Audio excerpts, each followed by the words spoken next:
नहमदुहु व नुसल्ली अला रसूलिहिल करीम अम्मा बाद बिस्मिल्लाहिर रहमानिर रहीम अस्सलामु अलैकुम व रहमतुल्लाहि व बरकातुहू। ससुराल में औरत की ज़िंदगी। ससुराल में औरत ज़िंदगी कैसे गुजारे? शौहर का किसी गैर औरत से ताल्लुक़ हो तो क्या तावीज़ या झाड़ फूंक कराना जायज़ है या नहीं? कम ज़र्फ़ और कमज़ोर मर्द की पहचान क्या है? औरत का ससुराल में किस किस पर हक होता है? देवर और जेठ जुल्म करें तो इस हवाले से शरई हुक्म क्या है? बेटे की शादी के बाद उसकी तनख्वाह पर किसका हक ज्यादा है, माँ का या बीवी का? बहनों की बातों में आकर शौहर मारपीट करे तो बीवी के लिए क्या हुक्म है? बीवी और माँ में लड़ाई हो जाए तो फिर बेटा या शौहर क्या करे? वो माँ का साथ दे या बीवी का? औरत से कयामत वाले दिन पहला सवाल क्या पूछा जाएगा? इरशाद नबवी सल्लल्लाहु अलैहि वसल्लम है। हजरत अनस रजी अल्लाह तआला अन्हु से रिवायत है कि रसूलुल्लाह सल्लल्लाहु अलैहि वसल्लम ने इरशाद फरमाया कि कयामत के दिन औरतों से सबसे पहले नमाज के मुतालिक सवाल किया जाएगा, पाबंदी के साथ नमाज को अदा किया या नहीं। फिर शौहर के मुतालिक सवाल होगा, उसके साथ क्या बर्ताव किया था। उस हदीस की तफसील लिखने वाले लिखते हैं कि हशर का मैदान जो कल्ब व जिगर को पिघला देने वाला होगा, उसमें मुसलमान खा मर्द हो या औरत, सबसे पहला सवाल नमाज के मुतालिक होगा। कयामत के दिन जो जान को पिघला देने वाला होगा, उस दिन सबसे पहला सवाल नमाज का होगा।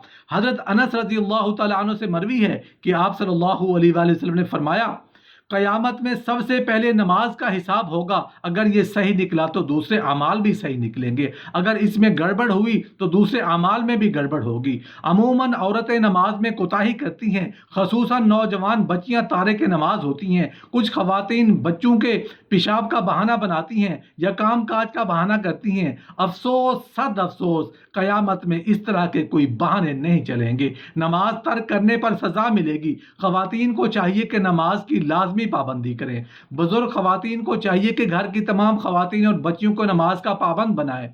शुरू उम्र की आदत और पाबंदी का असर सारी उम्र बाकी रहता है, और शरीयत के मुताबिक औरतों से शौहरों के हकूक और उनकी खिदमत के बारे में सवाल होगा। आजकल वो औरतें जो मुलाजमतें करती हैं, ऑफिस या दफातर में काम करती हैं, वो अमूमन शौहर की खिदमत में कोताही करती हैं। हत्ता कि ऐसी औरतों से खाने तक की सहूलत नहीं मिलती। ऐसी कोताही कल कयामत में काबिल गिरफ्त होगी। औरत का ससुराल में किस किस पर हक होता है?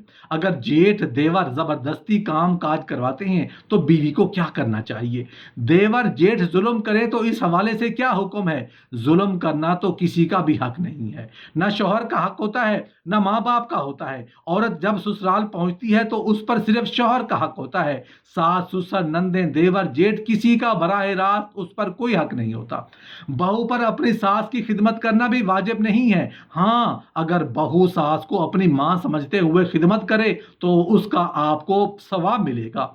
अपने ससुर की खिदमत करें, ये सादत की बात है। या इस नज़रिए से सास ससुर की खिदमत करती हैं कि उनकी खिदमत से मेरे शौहर खुश होंगे और शौहर खुश होने से मुझे अल्लाह की खुशनुदी हासिल होगी, ये बहुत अच्छी बात है। ये मन घड़त बातें हैं कि देवर का भी हक है, जेठ का भी हक है। अगर आप उनके मुतालबे के मुताबिक हक अदा ना करें तो जुल्म होगा, ये गलत बात है। अगर जेठ देवर ज़बरदस्ती आपसे चाहे बनवाते हैं, अपने कपड़े धुलवाते हैं या कोई और काम काज करवाते हैं तो ये उनका हक नहीं बल्कि जुल्म है। बीवी को हक की तलब उस वक्त महसूस होती है जब उस पर जुल्म हो रहा हो या हमें अपना फ़ायदा ख़त्म होता नज़र आ रहा हो। वैसे हम दीन सीखने के लिए तैयार नहीं होते। बीवी ये नहीं पूछती कि मेरे ऊपर शौहर के क्या हकूक हैं। शौहर प्यार कर रहा है, पिकनिक पर लेके जा रहा है, ज़रूरतें पूरी कर रहा है, देवर जेठ सब हंसी खुशी मिलकर रहे तो कोई मसला नहीं। मसला जब होगा जब शौहर नाराज़ होगा, ज़रूरतें पूरी नहीं कर रहा होगा, औलाद नाफरमानी कर रही होगी या हमारे मफादात को ठेस पहुंच रही होगी। फिर बीवी पूछती है मेरे शौहर के ऊपर क्या हकूक है। मियाँ को बीवी से पूछते रहना चाहिए, मेरी जानिब से आपकी किसी हकूक की हक तलफी तो नहीं हो रही और जाने अनजाने में गुनहगार हो रही हूँ। रसूलुल्लाह सल्लल्लाहु अलैहि वसल्लम ने फरमाया कि इल्म सीखना हर मुसलमान मर्द और औरत पर फ़र्ज है। ये नहीं फरमाया कि जब तुम्हें कोई मुसीबत या मुश्किल या हकूक या मफाद के लिए ज़रूरत पड़े तो दीन सीखें। ये कामिल मोमिन की निशानी नहीं है।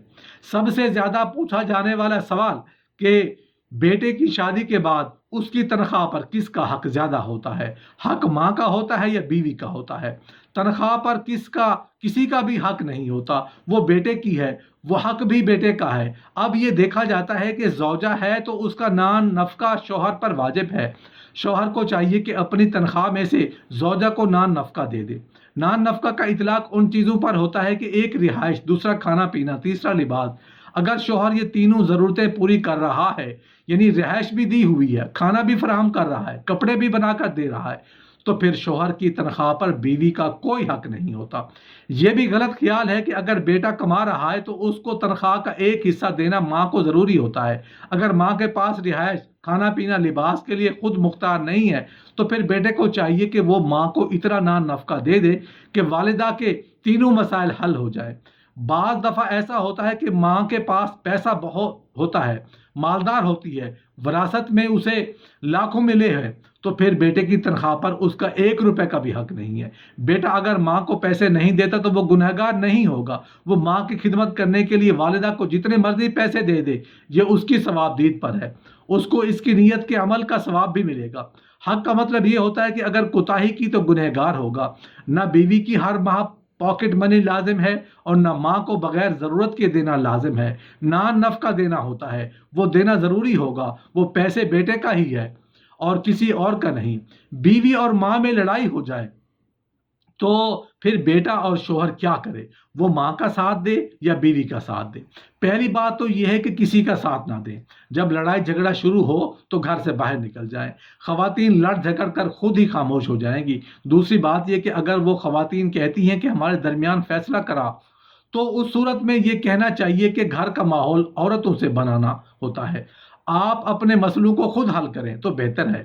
اگر آپ فیصلہ کرنے کی استعداد نہیں رکھتے تو پھر یہ ہوگا کہ کبھی آپ کی بیوی مظلوم ہوگی اور آپ والدہ کا ساتھ دیں گے تو ظالم اور گنہگار ہوں گے، اور اگر کبھی والدہ مظلوم ہوگی تو آپ بیوی کا ساتھ دیں گے تو ماں کی بے ادبی کے مرتکب اور گنہگار ہوں گے۔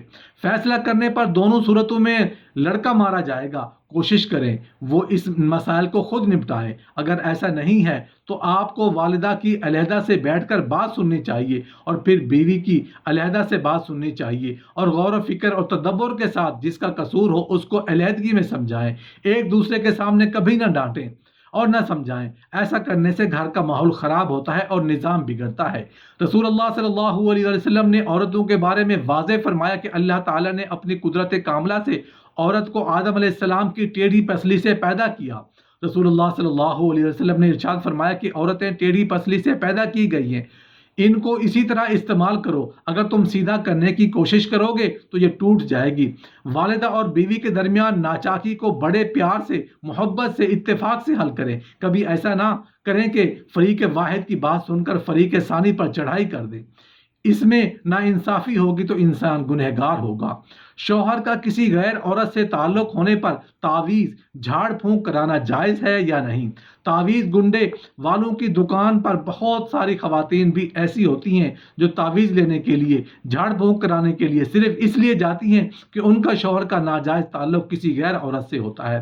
عموماً جب اس طرح کے مسائل میں خواتین شوہر کو سمجھاتی ہیں تو وہ سمجھتا نہیں بلکہ الٹا چھوڑنے کی دھمکی دیتا ہے، یعنی گناہ بھی اور گناہ کے اوپر ڈھیٹ پن بھی۔ تو پھر ایسی صورت میں خواتین جیلی عامل بابوں کا رخ کرتی ہیں، تعویذ گنڈو کرنے والوں کا رخ کرتی ہیں، وہاں پر اپنا پیسہ برباد کرتی ہیں۔ تو تعویذ گنڈے والے خواتین کو بے وقوف بناتے ہیں کہ تم نے اسے یہ کھلانا ہے، یہ پلانا ہے۔ تم ایسے شوہروں کو بھی سوچنا چاہیے کہ وہ ایک تو وہ حرام کاری کر رہے ہیں، دوسری جانب وہ ڈھٹائی پر اتر آتے ہیں اور بیوی کو ڈراتے اور دھمکاتے ہیں، تو اس طرح وہ گناہگار بھی ہو رہے ہیں۔ تو اس حوالے سے ہم آپ کو ایک چھوٹا سا وظیفہ بتاتے ہیں کہ سب سے پہلے آپ نے اول و آخر 3 مرتبہ درود ابراہیمی پڑھنا ہے، اور اس کے بعد اعوذ باللہ بسم اللہ مکمل پڑھ کر سورہ المائدہ کی آیت نمبر 100 کو 141 مرتبہ پڑھ کر آخر میں پھر 3 مرتبہ درود ابراہیمی پڑھ کر کسی بھی کھانے کی چیز پر دم کر کے شوہر کو کھلانی ہے، اور یہ وظیفہ 11 روز تک مسلسل کرنا ہے۔ اگر 11 دن میں مسئلہ حل نہ ہو تو 11 دن اور بڑھا کر سکتے ہیں، اس کے پڑھنے کے دنوں کی تعداد آپ بڑھا بھی سکتے ہیں۔ انشاءاللہ اس وظیفے کے آپ کا شوہر راہ راست پر آ جائے گا۔ اس وظیفے کے درمیان میں कोई काम आ जाए, जैसा कि बच्चा रोने लग जाए, तो आप उस वजीफे को दरमियान में छोड़कर वो काम भी कर सकते हैं। आप ये वजीफा किसी भी नमाज के बाद कर सकते हैं। जो सबसे अहम चीज़ है वो ये है कि कामिल यकीन, बस रो रो कर गिड़गिड़ा कर अपने रब से दुआ करें, इंशाअल्लाह ताला आपका मसला हल हो जाएगा। और हर फर्द नमाज के बाद आपने या वदूदु को 11 मरतबा पढ़कर अपने शोहर की हिदायत के लिए दुआ करनी है। इंशाअल्लाह आपके शोहर को जो गलत ताल्लुक है वो ख़त्म हो जाएगा। और अपने शोहर के साथ प्यार मोहब्बत वाला बर्ताव रखें और शोहर की खिदमत करें। ऐसे काम मत करें जो शोहर को पसंद ना हो। अगर आप शोहर से झगड़ा करेंगी तो वो जाकर उस औरत को बताएगा जिससे उसके नाजायज़ ताल्लुक हैं, वो आपके शोहर से हमदर्दी का इजहार करेगी। इस तरीके से वो आपके शोहर की नज़र में अच्छी बन गई और आप बुरी बन गई। इस तरीके से आहिस्ता आहिस्ता शोहर के दिल से बीवी की मोहब्बत ख़त्म होना शुरू हो जाएगी। इस अमल के साथ साथ शोहर से प्यार और मोहब्बत का इजहार करें, उसकी बुराइयों को नज़रअंदाज करें। शोहर पर ज़्यादा हक बीवी का है या बहन का? शादी के बाद शोहर पर बीवी का हक ज़्यादा है या बहनों का? बहनों की बातों में आकर शोहर मारपीट भी करते हैं, तो इसके बारे में शरन क्या हुक्म है? बहनों के ईमा पर बीवी को मारना ये गैर अखलाकी और गैर शरई हरकत है। ये हमारे माशरे में अमूमन घरों का मसला होता है कि जब बहन आती है तो बहन की बात सुनकर शोहर बीवी पर गुस्सा करता है, नाराज़ होता है। बहनों को भी चाहिए कि अपनी भाभी और भाई के मामलात में दखल ना दें। मियाँ बीवी एक दूसरे के साथ कंप्रोमाइज़ करते हैं, एक दूसरे की खूबियों को भी जानते हैं, खामियों को भी। मियाँ बीवी ही बेहतर जानते हैं कि उन्होंने कैसे रहना है और कैसे ज़िंदगी गुजारनी है। कबाब में हड्डी बनकर बहुत से लोग इस रिश्ता को ख़त्म करने की कोशिश करते हैं, तोड़ने की कोशिश करते हैं, लड़वाते हैं, गलत फहमियाँ पैदा करते हैं। उन लोगों को ख़ास तौर पर नंदों को अल्लाह से डरना चाहिए। शौहर पर बीवी का हक पहले है, इस लिहाज से कि उसने घर बसाना है। बहनें तो अपने घर की हो गई। भाई का हक है कि बहनों का हाल अहवाल पूछता रहा करे, कभी किसी मुश्किल में हो तो उनकी माली और दीगर मुआवनत भी करे। और बहनों को समझाना चाहिए कि मियाँ बीवी के मामलात में दखल अंदाजी मत करें।